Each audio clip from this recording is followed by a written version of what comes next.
everyone, Andrikats here and welcome back to my channel. Today we'll explore all the known ways to efficiently gear up in patch 10.2. By the end of the video you should have a pretty good idea on what content you have to farm in order to obtain the gear you seek. But before I go on, please make sure to subscribe and hit the bell so you don't miss any of my content. So without further ado, let's jump right in.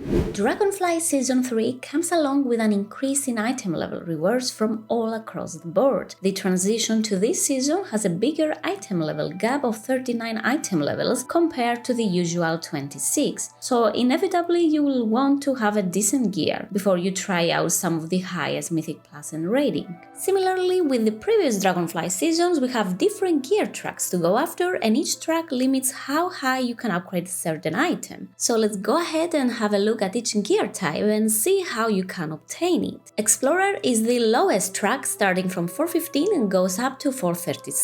It drops fairly easy from doing outdoor activities such as world quests, rares, treasures, and even from normal mobs. You can also find 415 account-wide tokens from the Dream Search rares or purchasing them with Dream Search Coalescence. It can also be farmed by clearing normal dungeons. The main storyline also grants almost a full gear, so make sure to complete it as soon as possible. Upgrading these items only needs Flightstones, so reaching 437 is quite easy, and that's especially good for gearing alts. The next track is the Adventurer, which starts from 428 and can be upgraded further to 450. One easy way of obtaining 428 gear is from the Dragon Isle's weekly events. Specifically, by completing the Dream Search quest, you can use the Cocoon to buy an item of your choosing. Same goes for the Time Rift. When you kill the final boss, you receive the Dilated Paw, which again can be used to buy a specific item. Heroic dungeons also grant items of this track as well as Mythic Zeros, but starting from 437. Upgrading Adventurer gear requires Flightstones and well-blinked Dreaming Crests, and I will show you in a bit how you can easily farm all kinds of crests. Moving on to the Veteran gear, this starts from 441 and can be upgraded further to 463. You'll most likely find this gear from farming instance content, such as keys between 2 and 8 and from LFR Mirdrasil raid. But you can also get 3 veteran items from completing the 3 weeklies in the Emerald Dream. First one is the Worthy Ally weekly quest, where you need to grind reputation with the Dream Wardens. The second one is the Dream Seed weekly quest, where you will need to plant 5 Dream Seeds, and then the final one is from the Super Bloom public event, which happens every hour on the hour. Upgrading veteran gear needs Flightstones, Wellblinks and Drakes. Next, the Champion gear is starting from item level 454 and can be upgraded to 476. Drops from keys between 9 up to 16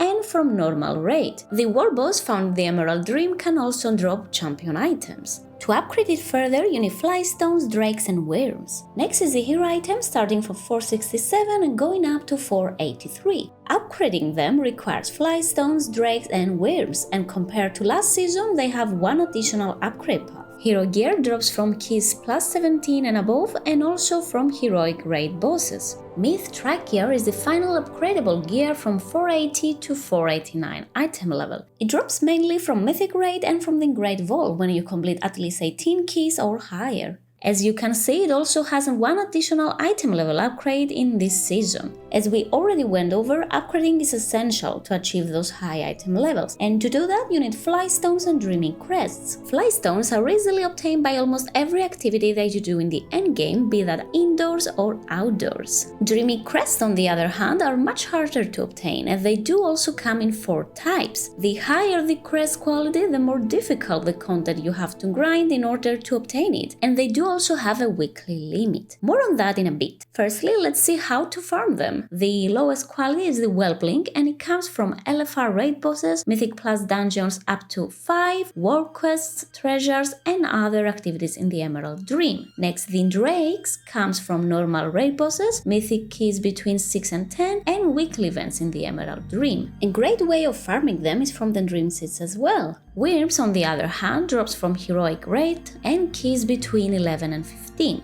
The highest quality crest is the Aspect, and it drops from the highest difficult content, such as Mythic rating and keys above level 16. For each upgrade you need 15 crests and the weekly cap is 90, so overall you can make less upgrades each week compared to Season 2, so you have to be very mindful of what you upgrade and if it's actually worth it. At this stage it's worth mentioning that farming reputation with the Dream Wardens can also unlock a decent gear. For starters, hitting Renown 7 unlocks Veteran gear, which can be upgraded further to 463, and upon hitting level 14 you unlock a Champion gear that goes up to 476. On top of that, reaching 20 grants an enchanted Wyrm's Crest, which can be used to craft an item up to 476. I will explain the basics though towards the end of the video. In the first week you can easily reach item level 440 on Fresh Isles by doing the main campaign, world quests and farming events in the Dragon Isles. Don't forget as well the 3 weeklies I mentioned, and reaching 7 and 14 renown also grants high items as well. So let's have a closer look now at all the possible ways to gear up as soon as Season 3 launches. Every week you should kill the war boss to have a chance to get a champion's level gear, and then from there you can choose what content you want to go through. First and foremost, we have a new raid to delve into. It's called Amidra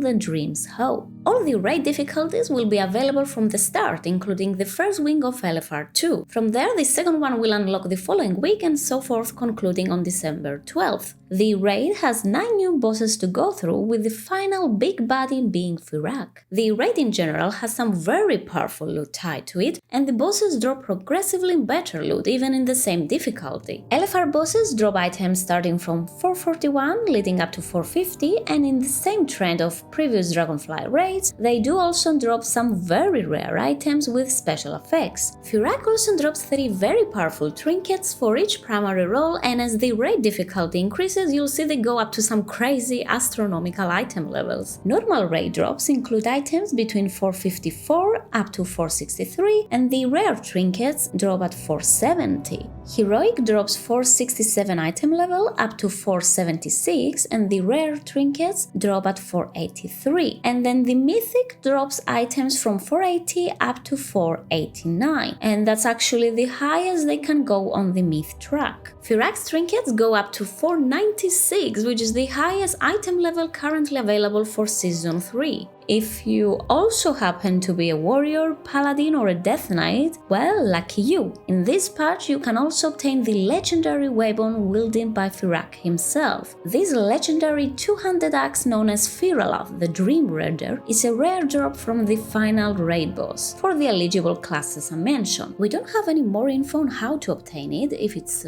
just a drop or if you have to go through a similar process with the Evoker legendary. But if you are one of those classes, you should definitely put this on top of your list. Moving on, dungeons is another fun way of gearing up and with a lot faster pacing than raids. Specifically, normals give veteran gear, heroic adventurer and mythic zeros still give adventurer but starting from 437. And once again we have a new Mythic Plus dungeon rotation this season, featuring 2 Dragonflight dungeons and 6 from the past expansions. The 2 Dragonflight dungeons are basically the 2 halves of the Dawn of the Infinite Mega Dungeon. The end of dungeon rewards come with an increase in item level as well as their Grey Vault counterpart. From a +2 dungeon you'll get 441 gear, and it goes all the way to 470 from +90s and above. Hero gear is the highest tier from Mythic Plus dungeons, and you'll need to complete 70s or higher to obtain it. You should really prioritize clearing the dungeons that ultimately grant you the best in slot gear and offer the biggest item level upgrades. As far as the Great Vault goes, well, things have changed up a bit. In order to get the highest tier gear available, which is the Myth gear, you'll have to complete +18 up from the regular 16s from previous season. So overall, we need to put in a bit more effort to acquire the highest item level available from the Great Vault. And speaking of the Great Vault, inevitably one of the best ways to acquire high gear early in the season is by filling out your Great Vault each week. You can do that by completing a variety of contents such as raids, dungeons, and even PvP. And actually a little tweak we got in this season, you can see that the Mythic Dungeons sections has been renamed into Dungeons. And why is that? Well, now you can fill it up by doing Heroic, Mythic Zeros, or even Time Walking Dungeons. So it's no longer exclusive for Mythic Plus players. And honestly, I think this is very good news for gearing new alts and especially casual players. Time Walkings will count as a heroic completion and the loot is the same as Mythic Plus but at a lower item level. Obtaining your class tier set should be one of your top priorities as they can really boost your performance. Luckily, this season has a ton of systems in place that will almost guarantee that you will complete your force set faster than ever before. Undoubtedly, raid is one of the best ways to quickly acquire tier sets, well, if you're lucky enough. The best you can do is aim at clearing a Yggdrasil in as many difficulties as you can to increase your chances. Making sure to kill Firak every single week is also crucial as he drops the Flame Warped Curio. This Omni token can be used to purchase a tier set of your choice from Kirastia. In the same location, you can also find Theozaklos, who also sells heroic tier sets. To buy them though, you need the Emerald Mark of Mastery, an item which is rewarded for those who complete the achievement Dragonflight Season 3 Master. Great Vault can also grant a tier set, so make sure to complete as many slots as you can each week. As a last resort, we do also have the Revival Catalyst, which for the first time comes with the launch of the season. The Catalyst helps to convert any eligible Season 3 piece into a tier set with one charge. This includes gear coming from the outdoor activities as well, for instance the veteran gear you can get from doing the 3 weeklies. The charges will accumulate automatically without any requirements for all of your characters, so from the first day you will have one charge and from that moment you'll get an additional charge every 2 weeks. Considering that, you should be really mindful with your charges. So we talk mostly about RNG loot, but let's see how you can target specific slots as well. Crafted gear is still very relevant in this season, even though it got a bit nerfed. Crafting a high item requires a Spark of Dreams, and to create it you have to combine 2 Splinter Sparks and 250 Flightstones. There are 2 known ways to earn a half spark. The first one is by completing the Worthy Ally weekly quest, which requires farming reputation, and the second one is from completing any of these 2 quests offered by Militia. And if you join in later in the patch, don't worry as you can catch up by killing bosses, doing dungeons and PvP.